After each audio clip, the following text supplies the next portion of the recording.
tilted that way, huh?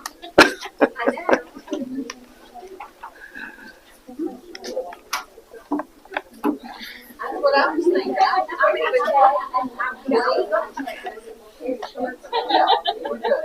What was that? She said we all took a bath this morning.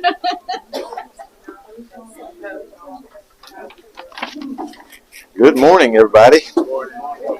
Good to see you today.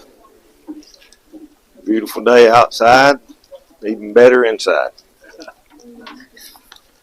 So, if you have your bulletin, we have birthdays this week. Let's see, Brenda, where is Brenda? She came in, didn't she? Brenda, happy birthday on the 21st. And we have a birthday today, so you know what that means, don't you? Uh-oh. Happy birthday, Blake. Happy birthday to you. Happy birthday to you. Happy birthday, dear Blake. Happy birthday to you. Thank you. See, you only get that if it's your birthday on today, on Sunday.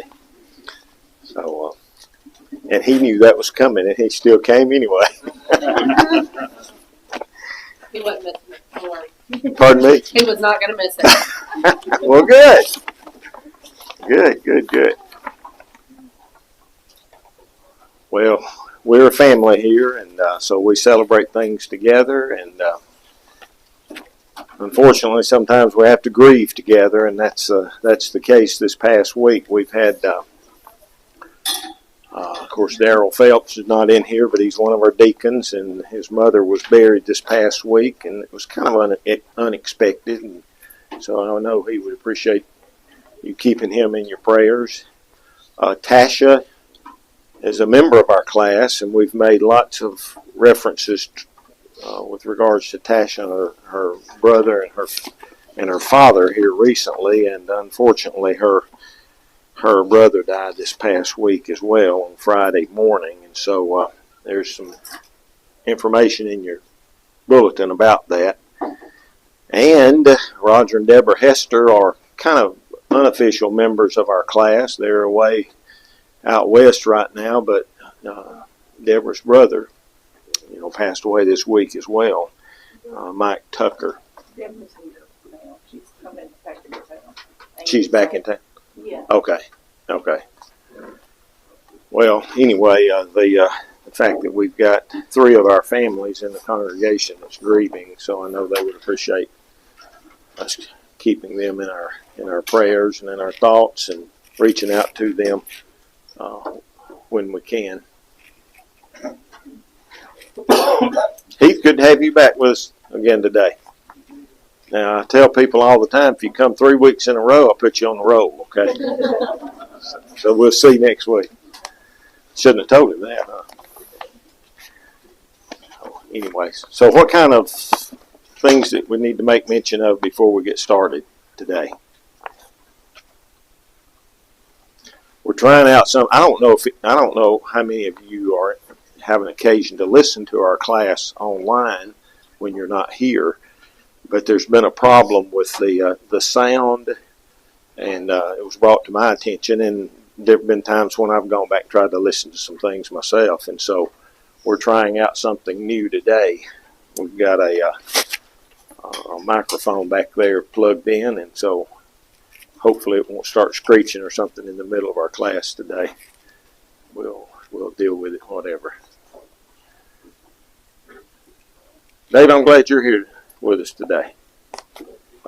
Some of our topics that have been suggested that we've talked about, turned in. David was the one that mentioned something about what we'll discuss today. And I don't know, we'll spend a week or 2 weeks, whatever it takes. We're not going to spend as long as we did on eschatology, but I've got several other things that I want us to look at in the way of topical discussions here. Probably last us through the end of the year, and then we'll launch into a textual study at some point after that. Anything else that we need to make mention of this morning?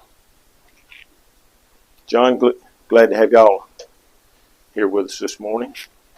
Will you word a prayer for us? Father, Reverend, thank you for the day that you blessed us with, the opportunity to come to this morning, study our word. We thank you for bringing his abilities. We thank you for all the effort he puts into preparing for our classes, and we thank you for him being here constantly to teach us and feed us the word.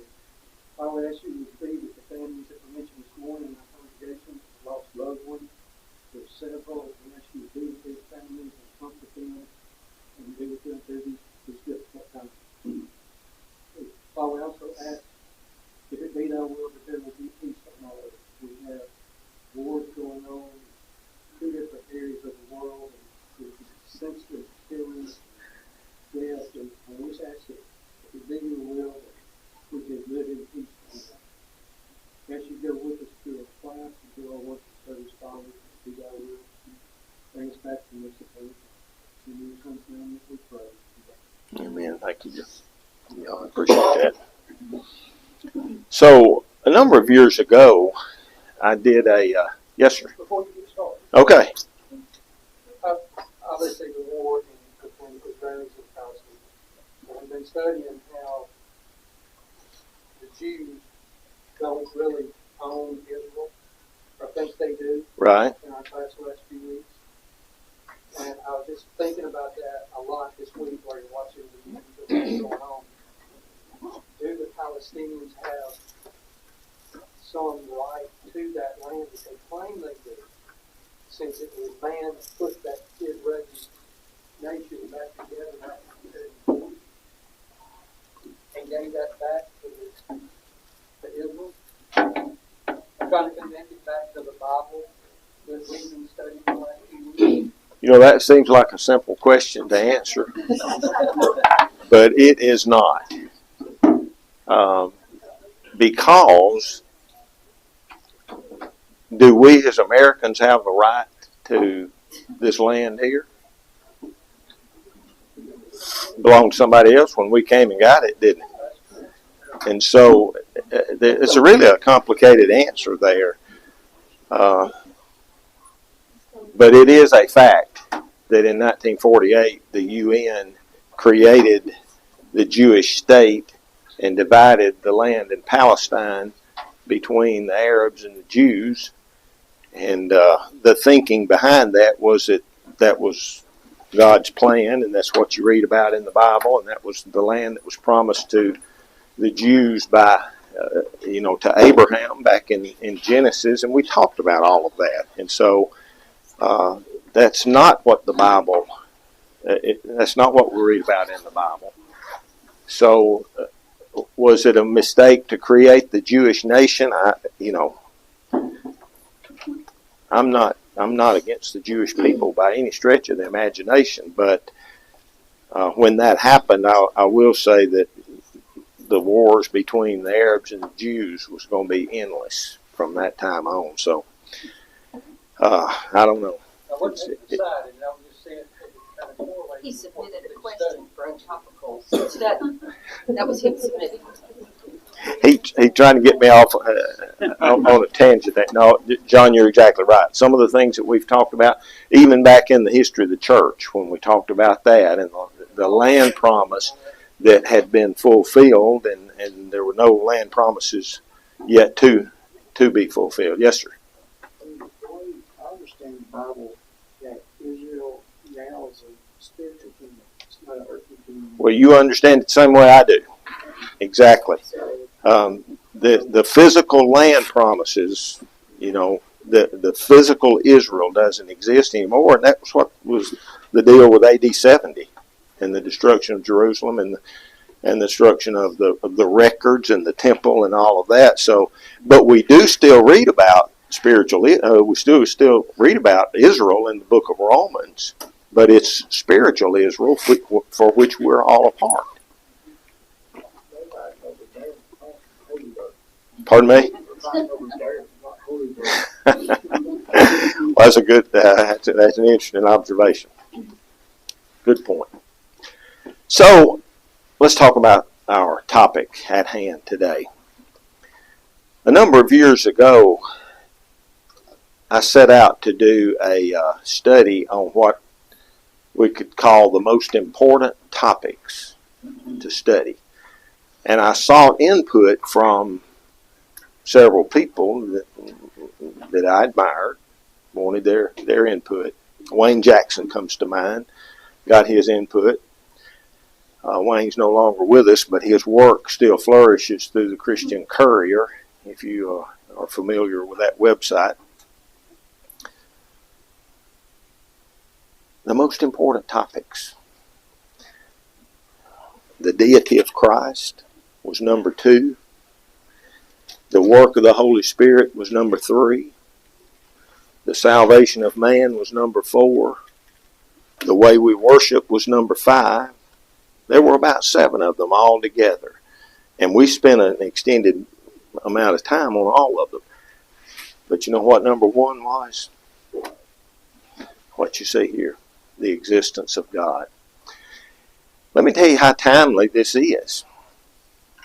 On Wednesday, one of our class members said, Glenn, have you ever encountered someone that says, I believe in God, but I don't believe in the Bible?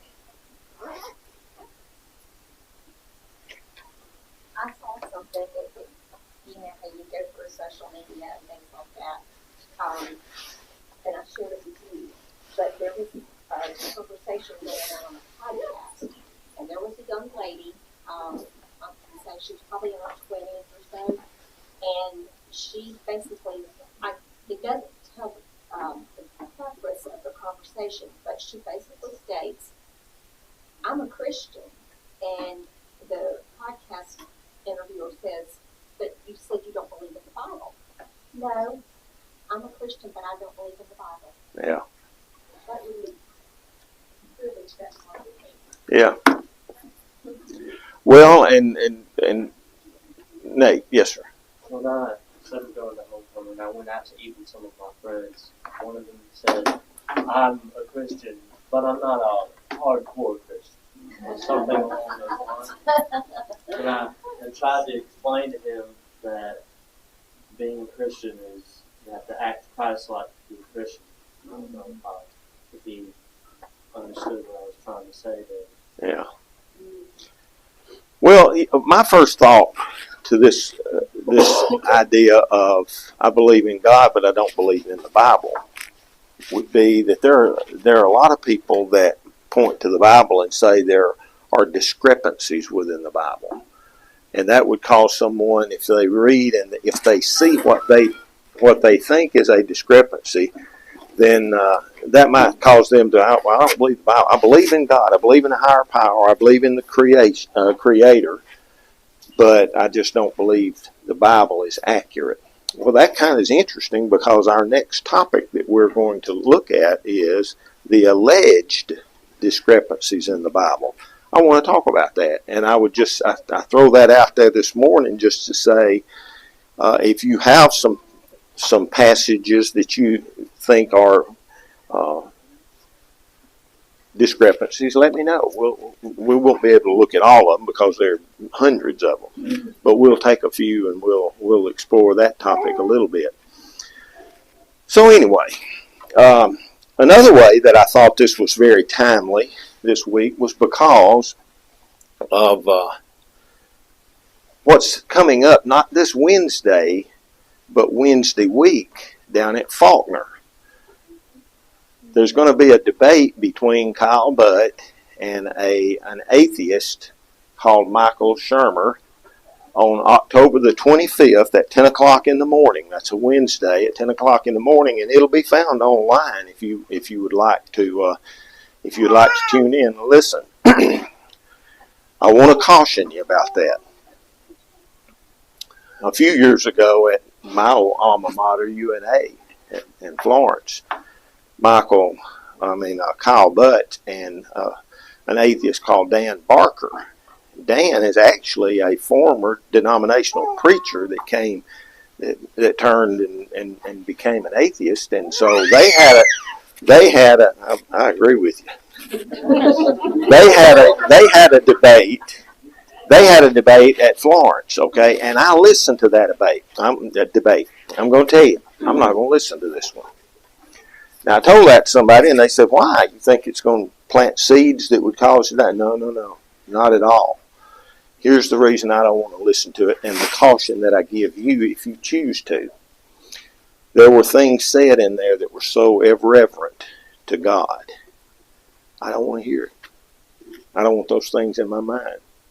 It just was so disrespectful, some of the things that were said and some of the points that the opposition made there. And I just caution you if you choose to do that. Very interesting, and it's faith building.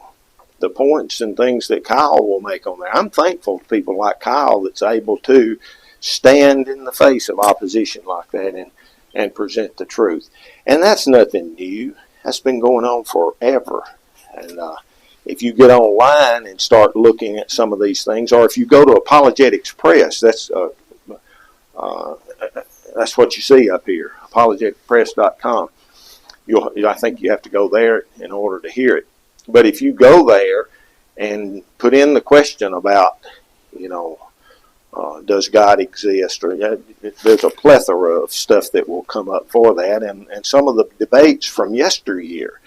And one of them was between a guy named Anthony Flew. This was in 1976. Anthony Flew was probably one of the foremost atheists of his time. And there was a debate at Harding in 1976 between Anthony Flew and Dr. Thomas Warren. Anthony Flew from 1950 until 2000,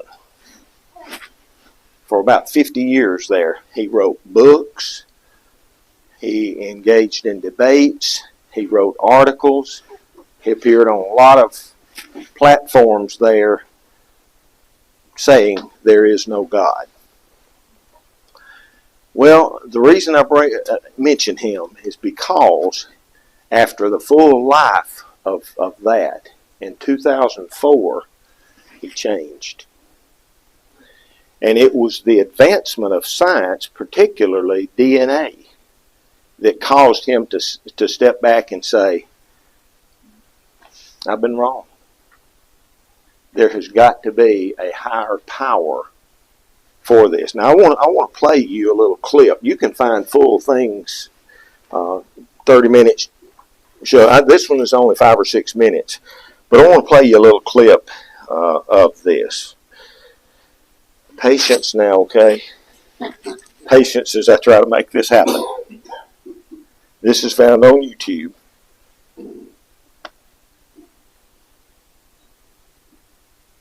Many scientists and atheists believe science proves that... Wait a minute. I got to get this off.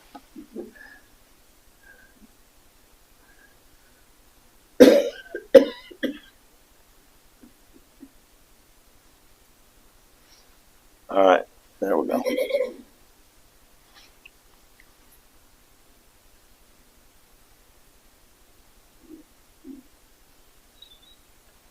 There is no God. Those who believe in God's existence say He created the universe and life itself. This battle between two worldviews has raged in the fields of our classrooms across the country between creationists and Darwinians for decades. Now, with the re-election of U.S. President George W. Bush and what is believed by many to be a new mandate for moral reform, the battle over creationism and evolution is once again resurfacing on both sides. As we see in this report, the only difference in the battle between today and years past is that some scientists, and the foremost atheists in the world, now believe science is providing evidence for the very existence of God. In Grantsburg, Wisconsin, the local school board is in the middle of a debate. This is 2004. Evolution, and on the other, intelligent design or creation. It's a battle that is waging in an increasing number of states across the country. In suburban Atlanta, Rogers got 2,600 other parents to sign petitions demanding change in the science textbooks at Cobb County. After a heated discussion on all sides, the school board settled on a sticker warning students that the books teach evolution.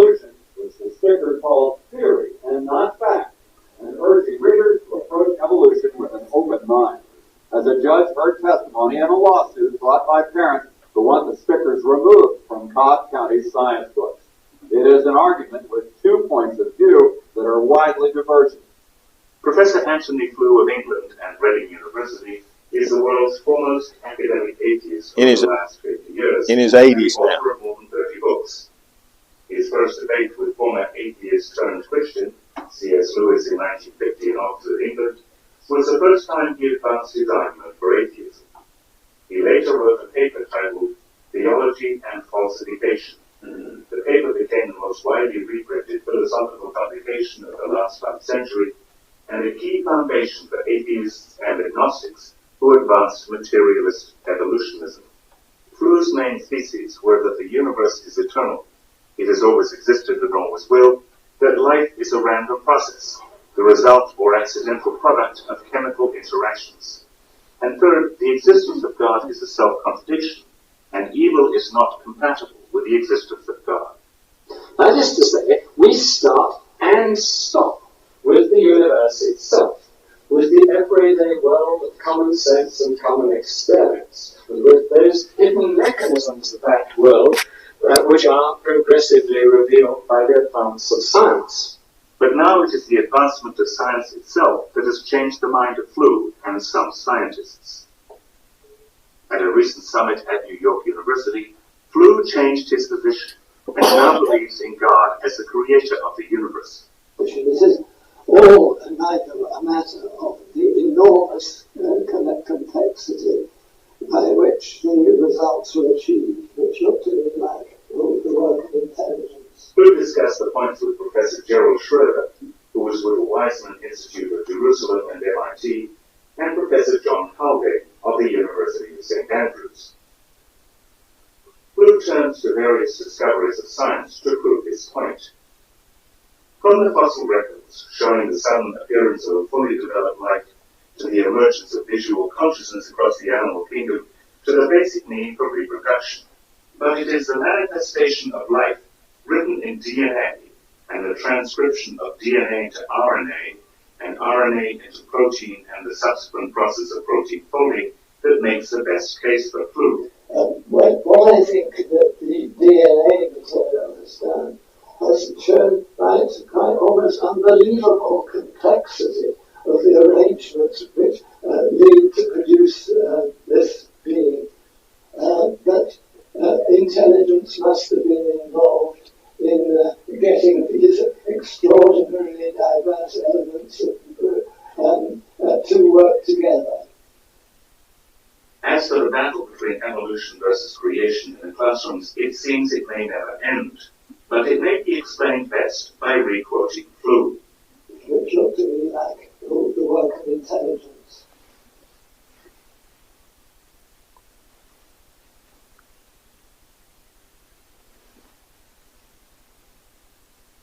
Can you imagine the heaviness that weighs on that man, much like Paul, saying that, when he persecuted Christians, what he had to deal with in his future once he realized how many people that man might have struck.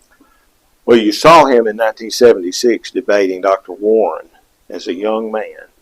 And then you see him here in 2004 as an old man when he's turned. And I'm glad that he had the courage to do that. I mean, he was basically refuting his life's work in so doing. But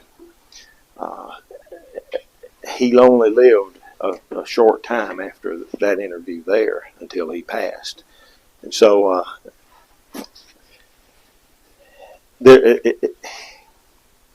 intelligent design, believing in God, or atheism. It's one or the other. And it takes faith to do either one. It takes faith for me to say that there was an intelligent creator, intelligent design, that spoke the world into existence. Out of nothing came the universe because of him. That takes faith. But it also takes faith for the other side as well. It takes faith for someone to say there is no intelligent design, but it just happened, and it's always been, and it always will be. That's a matter of faith as well. I thought I'd share with you a couple of these things.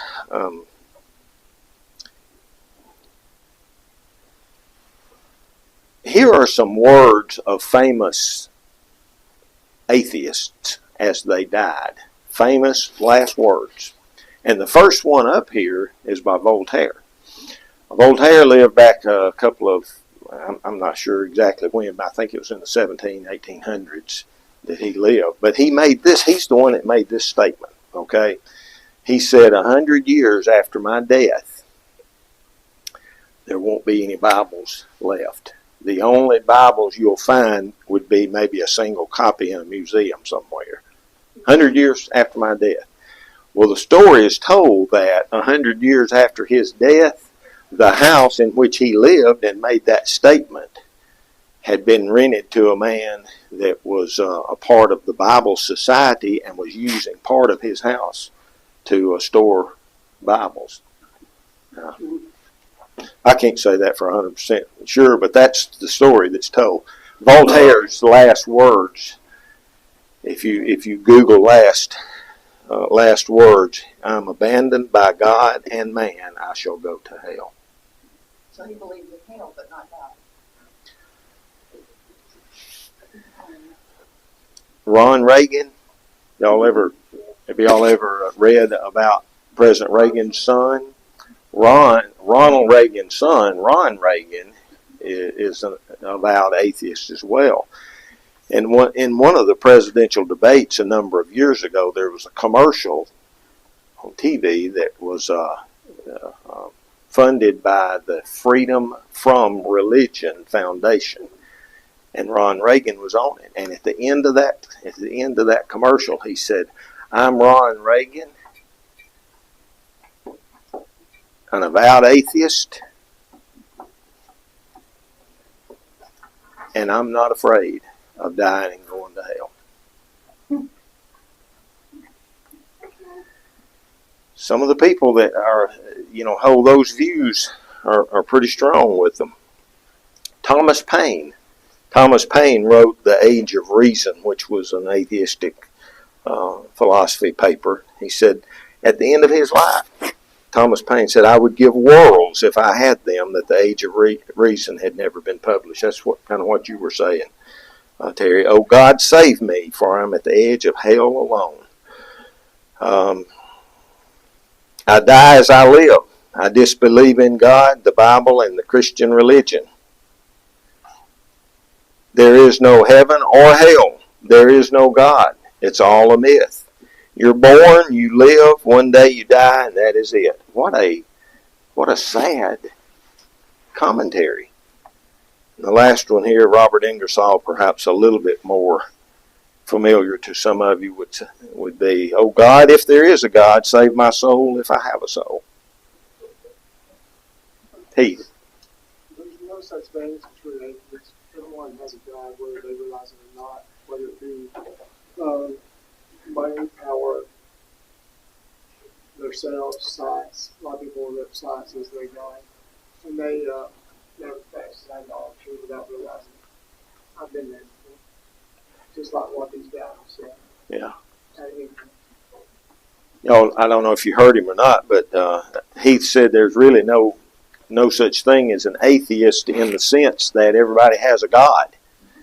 It may not be the God that we worship, but everybody has a God that they serve. Remember I told you a number of weeks ago where the idea of atheist, or where the term comes from?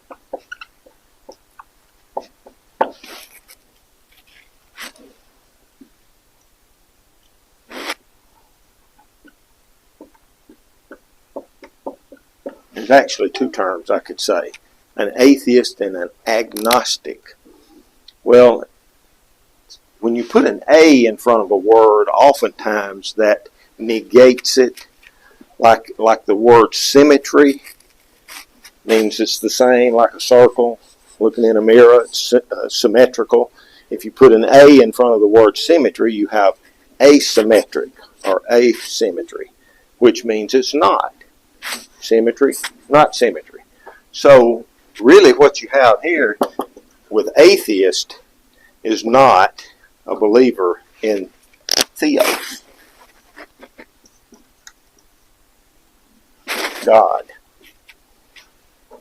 Agnostic is an A in front of the word Gnostic here, which really comes from the Greek word gnosis, which means knowledge. So what's the difference in an agnostic and an atheist? An atheist says, without a doubt, I know there is no God. An agnostic says, no knowledge. An agnostic says, I don't know. So really, atheist versus a Christian or a believer. The atheist says, I know there is no God. The believer would say, I know there is a God. The agnostic would say, I don't know. The agnostic says, I have no knowledge, but I really don't care. True. So, let's look at a few things here. The believer.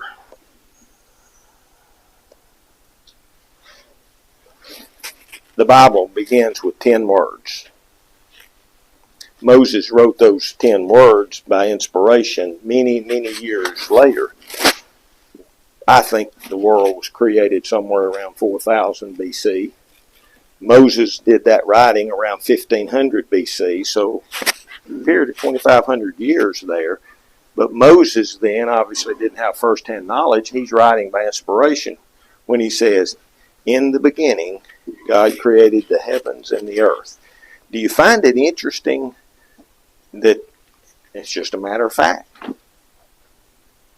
Inspiration didn't choose for us to say, this is the reason you ought to believe that.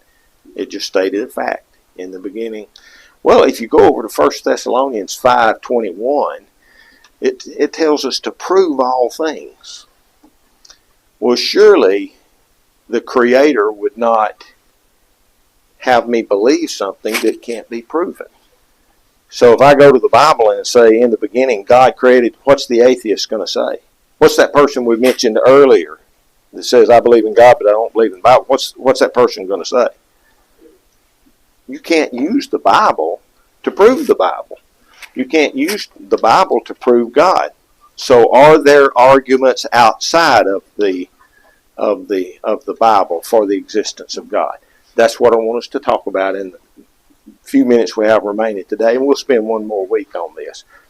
David's the one that asked for us to have this discussion here. And David didn't ask for this discussion because of a lack of faith. Certainly not. But how do you talk to somebody of that persuasion? What are some things that would make you believe in God separate and apart from the Bible? Heath? Well, science. The atheist tries to say that all this comes from disorder and all that, but everything that from plants growing and the way they grow by the Gordon ratio, certain math that proves that this unintelligent design was done. It's pretty easy to disprove evolution and Big Bang and things like that if you know how to argue against that. I think the problem is a lot of atheists probably know the Bible a lot more than a lot of Christians, and that's where it's hard to minister to them without knowing the arguments and knowing something about science. But this world is no doubt that mathematics was not created, it was discovered because that's the way the world works. It's a lot of people, professors and even though they're very intelligent, though, they're trying to explain the world without God. It's just man really that. Y'all need to know something about Heath. Heath is a scientist of sorts himself. He teaches high school physics, chemistry. Yeah. So I'm a former math teacher myself, so he and I can we can get into what he's talking about. But to me, I think what he has said here, and I'm going to put it on the back burner because I want to spend more time on that next week. But that's really the cosmological argument. about science, and powerful argument there. I want us to talk a little bit today about one of the. I'm going to share with you some of the things that I think mean the most to me. There was a survey done, and here's some answers that came back. What makes you believe in God outside of the Bible? And one of the common responses, is what you see here: the resiliency of the human spirit. I mean, you just think about the Holocaust, and you think about some really horrible things that men have gone through, and were able to do that. And the point being, there's something within man that's higher, that's deeper than the animal world. Who put that there? That was the whole point. The search for meaning and purpose. Again, the animal kingdom is not involved in something like this. The existence of love and philanthropy. Now, I'm going to make a comment about this one here, because I'm going to share with you those things. And next week, Heath, I hope you're here, because we're going to talk more about that scientific side of it. That's one of the things that resonates a lot with me. This last one right here resonates with me. And that's the historical record of religion across all cultures. You go back to any culture. You go to the jungles of Africa, South America, or wherever. You're going to find some element of religion in all of those. The holy man of the tribe or whatever. But where did that come from? Where did that need to worship a higher order or higher being come from? It's present in humans. It's not present in the animal world. So that's one. And then we'll end our discussion today just talking about this one a little bit. Powerful argument right here. Morality. If there's no higher order, if there's no God, where did the idea of right and wrong come from? If I were to ask you, if I comes in your house, if I came in your house and destroyed your possessions and violated your wife and took everything, is that wrong? Is it wrong for me to do that? Of course it is. Well, who said that's wrong? Who made that law? Who made the idea that that's wrong? The atheist admits that morals exist. Well, if there's no God, then morals have to come from man. So, who said that it's wrong? What about the atrocities? We mentioned the Holocaust. What about the atrocities of World War II? The crimes against humanity. How do you say that's wrong? Who said that's wrong? That, to me, is the second most powerful argument for God that exists. The first is, again, the scientific argument that I want us to spend a little bit more time on next week. But lastly, what about this? In the animal world, you have the survival of the fittest. Why can't we have the same?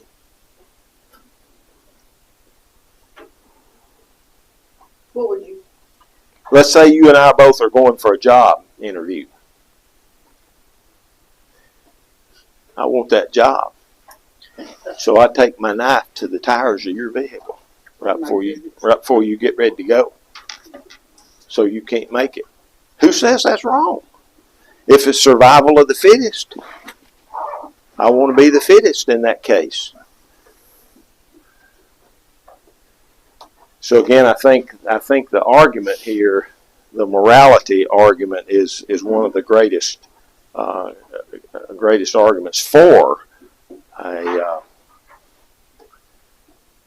God. Comments, questions. The scary thing about the world we live in is some of this is going away. In this postmodern world that we live in, there are some people who are championing the thought process that morality does not exist. That whatever is right by you is right. And I can't speak globally for atheism as a, but of the people that I have ran into who proclaim to be atheists and agnostics, probably more atheists because they tend to be a little more virile with their objections. What I think you see, or what I have seen, let me speak to my own experience, what I have seen more often than not is they have something in their past that they blame God for, or they blame Him for not preventing.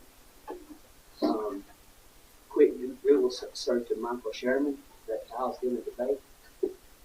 He became a Christian as a teenager and went to Pepperdine University. That if you're not aware of, that's Which used to be a Church of Christ.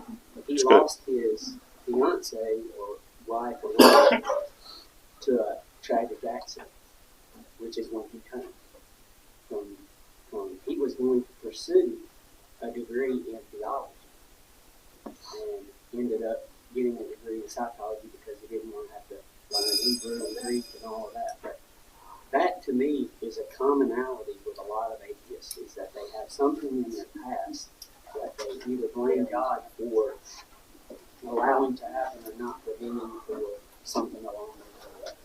And the question is often posed: How can a God of love allow that to happen? Mm-hmm. Well, that God of love sent His own Son to the cross so that we all have a chance to. Question for you at the end: Did death come from God?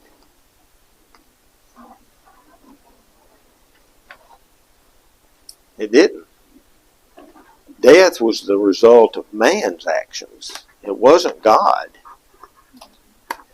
Death was the result of man's actions. Okay. Well, we've got a lively topic here that we'll spend one more week on. We'll talk about it from the scientific approach next week, and I'll share with you a couple of blogs that I've written in the past that I think fits into this as well. So, thank you for being here.